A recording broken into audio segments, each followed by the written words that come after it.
నమస్తే అందరికీ. దశరథుని వంశచరిత్ర విని అటువంటి వంశంలోకి కదా తన కూతురు వెళుతుందని జనక మహారాజు పొంగిపోయాడు. అంతేకాకుండా ఇరువురు బ్రహ్మర్షుల సమక్షంలో పెళ్లి మాటలు జరుగుతున్నాయి. ఒకరు వశిష్ఠ మహర్షి, రెండోవారు విశ్వామిత్ర మహర్షి.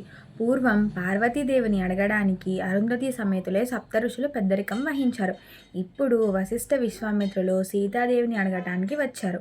ఇద్దరు బ్రహ్మర్షుల ఆధ్వర్యంలో జరగబోతున్న వివాహం సీతమ్మ తల్లిది అని అనుకున్నాడు జనకుడు.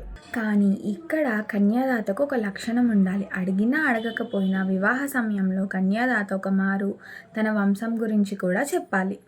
అందుకని కన్యాదాత జనక మహారాజు తన వంశం గురించి చెప్పడం ప్రారంభించాడు. మా వంశంలో మొట్టమొదటివాడు నిమి చక్రవర్తి. ఆయనతోనే మా వంశం ప్రారంభమైంది. ఆయన కుమారుడు మితి. ఆయన ఈ మిథిలా నగరాన్ని నిర్మించాడు. మొదటి జనకుడు. ఆయన పేరు మీదుగానే జనక వంశానికి ఆ పేరు వచ్చింది. ఆ తర్వాత వంశస్థులందరికీ జనకుడు అనే పేరు వచ్చింది.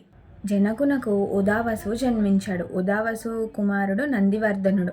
నందివర్ధనుడి కుమారుడు సుకేతువు. సుకేతువు కుమారుడు దేవరాతుడు. దేవరాతుని దగ్గరే శివధనస్సు ఉంచబడింది.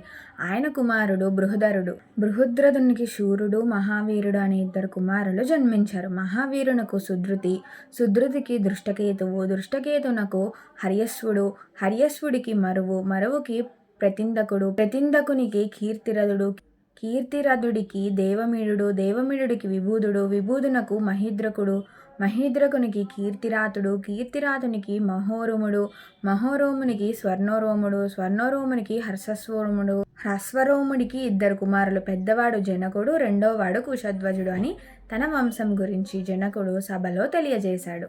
సీతమ్మ తల్లి లభించిన తర్వాత జనక మహారాజుకు జన్మించిన కుమార్తె ఊర్మిళ. జనక మహారాజు తమ్ముడు కుశధ్వజుడు. అందుకని దశరథ మహారాజు మిథిలా నగరానికి రాగానే కుశధ్వజుని తన వద్దకు రప్పించాడు జనకుడు. కుశధ్వజుడు సాంకాశ్యము అనే నగరాన్ని పరిపాలిస్తున్నాడు. తన కుమార్తెలైన సీత, ఊర్మిళలను రామలక్ష్మణులకిచ్చి వివాహం చెయ్యాలని అనుకుంటున్నానని జనకుడు తన అభిప్రాయాన్ని దశరథునికి తెలియజేస్తాడు. ఇక్కడ మనం ఒక విషయం జ్ఞాపకం పెట్టుకోవాలి. మా అమ్మాయిని మీ అబ్బాయికి ఇస్తానంటే వివాహం కుదిరినట్లు కాదు. నిశ్చితార్థం ప్రధానం. పెద్దల దగ్గర నిలబడి త్రిదదామి అని 3 సార్లు చెప్పాలి. అందుకని జనకుడు నా కుమార్తె అయిన సీతమ్మను రామునికి ఇస్తున్నాను, నా కుమార్తె అయిన ఊర్మిళను నీ చిన్న కొడుకు లక్ష్మణునికి ఇస్తున్నాను అని 3 సార్లు చెప్తాడు. కళ్యాణం అప్పుడే అయిపోలేదు. అసలైన ఘట్టం ఇంకా ఉంది. అదేంటో తర్వాత వీడియోలో తెలుసుకుందాం. జై శ్రీరామ్.